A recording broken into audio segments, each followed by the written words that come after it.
What's going on, Raiders? Duelim here, and today we've got the announcement of the all-new Fusion event for the month of June. And man, remember how we talked about Ishiyama and he was kind of trash?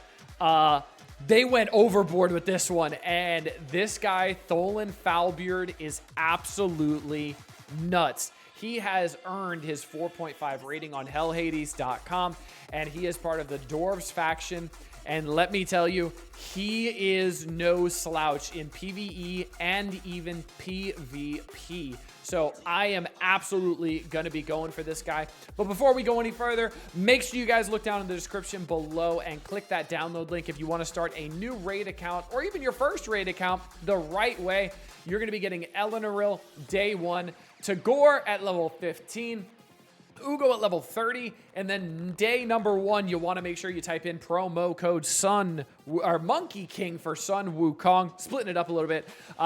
So Monkey King for Sun Wukong, and you're going to get an S tier legendary day 1. Absolutely insane. And if you're on iOS, make sure you click the link in the description to be able to type in any sort of promo codes. So let's go over Tholen Foulbeard, and you can see the brief rundown of his kit here. He's going to be really, really good in Event Dungeon Boss, Demon Lord, Hydra, Chimera.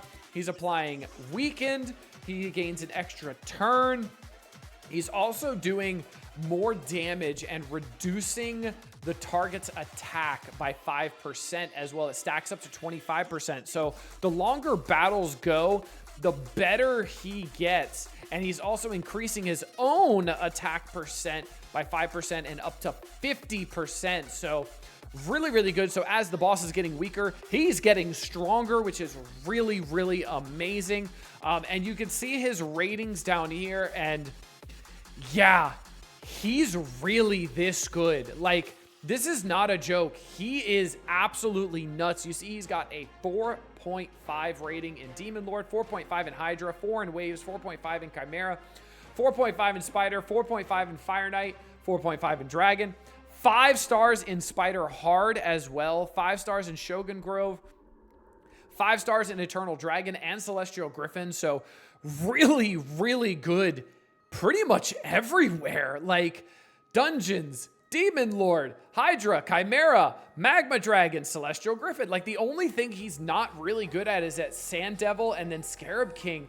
But other than, and I guess Fire Knight Hard and Ice Golem Hard. But other than that, this guy's top tier. So good thing we skipped that Ishiyama fusion and saved a bunch of energy, a bunch of resources to be able to go all in on this guy and make sure we can unlock him. So let's go to the kit here. So he's got a book value of 10 out of 10 according to Hell Hades, which means put every book you can on him. He's very, very good. Book priority is A2 and A3. Obviously, we do not have a choice in that matter, but it's going to be good if you are able to get the A2 and the A3 first, randomly, obviously, that you can stop and you don't have to worry about the A1. So his aura is increases ally attack in all battles. Not my favorite aura. I'm not a big fan of this at all. I'd rather use somebody like my newly pulled Lysandra to give me 24% speed in all battles. Unless I'm really just trying to like nuke some PvE content and just absolutely shred stuff. And maybe I'm just trying to go all out damage and take out Demon Lord a little bit faster than really the speed aspect of it. But I really think the speed is better when it comes to Clan Boss. So definitely going to still be using Lysandra for speed to make sure I'm getting more turns and stacking that lowered damage by 5% and increased damage by 5% as well, which we'll talk about in the passive. So let's go to the A1. Demon Breaker gets attack all enemies before attacking. Attacks all enemies before attacking, has a 25% chance of placing a 25% weaken debuff for 2 turns, has a 50% chance of placing a 25% weaken debuff for 2 turns if the target is from the Corrupted Alliance, a boss, or a minion. This effect cannot be resisted by enemies from the Corrupted Alliance, bosses, or minions. So what I'm looking at is Clan Boss. This cannot be resisted. So a 25% weaken debuff for 2 turns cannot be resisted.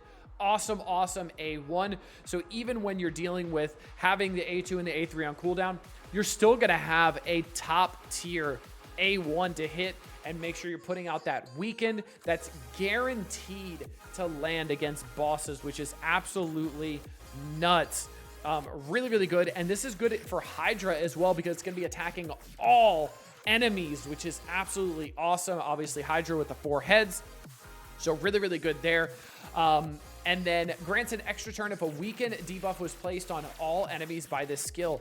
So this is essentially like a cooldown reduction mechanic, which is really, really cool because obviously you're going to be using the A1 when you don't have the A2 or the A3 because they're on cooldown. But this is essentially giving you an extra turn because you will be landing that weaken because you're going to be using it in clan boss. So you're essentially gaining an extra turn automatically. You're also making him a little bit better with the books by giving that buff chance, the buff debuff chance by up to 50% with the books, getting a little bit more damage as well. But that's why the A1 is not the best for books because you're already going to land this debuff chance in bosses, which is the main place you're going to use him. So absolutely nuts A1 there. For the A2, back to the Abyss, 4-turn cooldown, can get booked down to a 3-turn cooldown. Attacks one enemy 2 times. Each hit will ignore 25% of the target's defense. If the target is from the corrupted alliance, a boss, or a minion, each hit ignores 50% of the target's defense, which is really, really good. Each hit decreases the target's attack by 5%. Each hit also increases the this champion's attack by 5%, stacks up to 50%. So you're going to want to do this one as much as possible because it's ignoring the target's defense, and it's also getting that stacking decrease attack on the target, and it's also stacking your attack as well. So he's getting stronger and stronger as the fight goes, which is awesome. Now, the only bad thing about this is it only attacks one enemy, so not as good in Hydra, but still very, very good in Clan Boss and Chimera as well. This is really, really, really strong. Super good, ignoring 50% of the target's defense. And that paired with like the Savage set, oh man, really, really, really nuts. Just getting extra damage from the books and then the cooldown going down by 1 for the books. Now, this one is really good to get booked down because you want to be able to use the A2 a bunch early to get that stacking attack and that stacking debuff attack out there so that they're doing a lot less damage to you and you're doing a lot more damage, get more damage out there quickly. Now, for the A3, Rabid Fury, 4-turn cooldown, gets booked down to a 3, attacks all enemies 2 times, love that, before attacking, places a 50% increase attack buff on this champion for 2 turns. For each critical hit landed on the first hit, increases the damage dealt on the second hit by 10%, also ignores unkillable and shield buffs. Oh, man. Ignoring unkillable and shield buffs, obviously the unkillable is going to be more towards PvP, but that's really, really good. That could be really helpful in Dragon as well. I think they put unkillable buffs in Dragon in the later levels as well, so that's really awesome. Book down to a 3-turn cooldown as well. That's really, really good, getting that increased attack buff, and then you're going to continue banking on that crit hit, the critical hits as well. That's really, really good. And then just getting more damage from the books is also amazing and something that is always good. This guy is a beefy, beefy damage dealer. Now, for his passive, Evil's Nightmare activates Demon Breaker's skill every 5th turn this champion takes. Enemies from the Corrupted Alliance, a boss and a minion cannot land critical hits on this champion. So he literally can't be crit on in boss fights, which is really, really, really good. That's extremely powerful. So he's not taking that extra damage from being crit on. Also, he's essentially doing his A1 every 5th turn, which means he's going to put that weaken debuff out there over and over and over and over again. And guess what the A1 does? It's gonna end up refreshing his turn again. So he's still gonna get to take his turn. So this passive doesn't eat his turn. He's gonna take that extra turn in the bosses because he's gonna be landing that weaken because it cannot be resisted. So you don't have to worry about accuracy on this guy, which is so awesome. I love to see that when I can build a damage dealer full out tank. I don't need accuracy. Like with Kale, I need accuracy to land poisons. Supreme Gaelic, I need it to land the burns. But this guy is full out damage. We've got 2 different mastery trees that you could go for. So for general PvE, and a nuker build is relatively the same, slightly different. We do have the change in the offense side of things a little bit, but I'm genuinely going to do general PvE for most everything, because PvE is the main place content is important, right? And the place that you're going to be getting the most progress. So I want to make sure I am doing that. I might end up doing the Helms Master instead of the War Master, though, because the Helms Master is really good for ignoring target's defense, which is really, really nice, especially because I'm ignoring target's defense. I believe it was with the A2 as well, so that stacks. So I might end up doing that instead of the War Master mastery in offense. But this guy's nuts. This guy's so good. And then you can see some of the recommended PvE stats are going to be the same thing as the recommended PvP stats: crit rate, crit damage, attack percent, and speed. Literally don't need accuracy, which is really, really, really good. And then we have merciless, savage, lethal, cruel, and speed. So some really good suggestions here regarding what sets you should run. Obviously, we have the savage set that's going to ignore defense. I think I called it the feral set earlier. My bad. Lethal as well, doing really good. I think lethal's the one that has the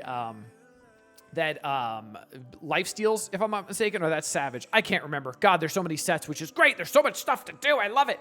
And then for PvP, there's going to be merciless, which I don't have yet. Stone Skin also don't have. And then pinpoint could be pretty good as well. So my goal is to build crit rate, crit damage, and speed on this guy, because the more he takes turns, again, the more he's going to benefit from that A2, because he's going to continue getting that buff stacked over and over and over and over again, up to 25%. So you're taking 25% less damage, and then also you're dealing 50% more damage once you get that fully stacked out. So I could not be more excited for this guy. I'm very excited for the calendar to come out so I can make a whole video planning around the events that are going to be coming to make sure I can get this guy up and running as quick as humanly possible, and make sure I have artifacts and sets ready to go for him the second I unlock him. But hope you guys enjoyed. Make sure you guys click that download link below and start your account off the right way. Eleanor, Tagore, Ugo, Monkey, King, Sun, Wu, Kong. That's right. And let me know what you guys are going to be doing with this fusion. Until next time, this has been Duelim. Later, Raiders.